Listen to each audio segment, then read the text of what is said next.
ওলামায়ে উম্মতের কাছে রাষ্ট্রের জিম্মাদারি দিয়ে দেখো আমরা এক বছরে রাষ্ট্রের সেই উন্নয়ন সাধন করে তোমাদেরকে দেখিয়ে দিব 50 বছরে বিগত সরকারগুলো যা করতে পারে নাই আল্লাহর কোরআনের শাসন কায়েম হলে এক বছরে আমরা সেগুলো করে দেখিয়ে দেব ইনশাআল্লাহ।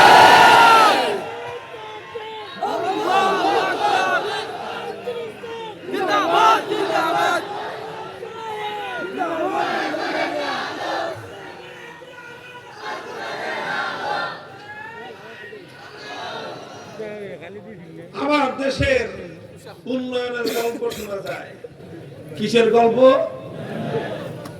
গল্প শোনানো হয় আমার দেশে নাকি অর্থনীতির উন্নয়নের রোল মডেল।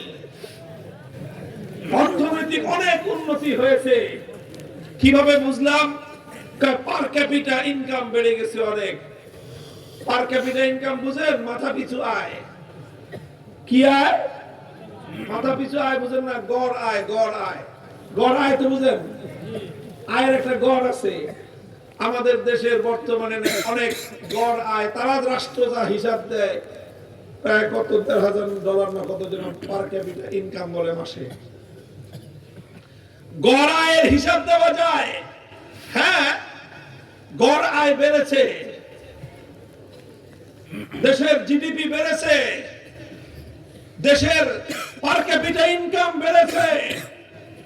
পার ক্যাপিটা ইনকাম বাড়ার মধ্যে একটা শুভঙ্করের ফাঁক আছে। কিসের ফাঁক? শুভঙ্করের ফাঁক। আমি অর্থনীতির ছাত্র, এই জন্য আপনাদেরকে একটু ব্যাপারটা বুঝাই।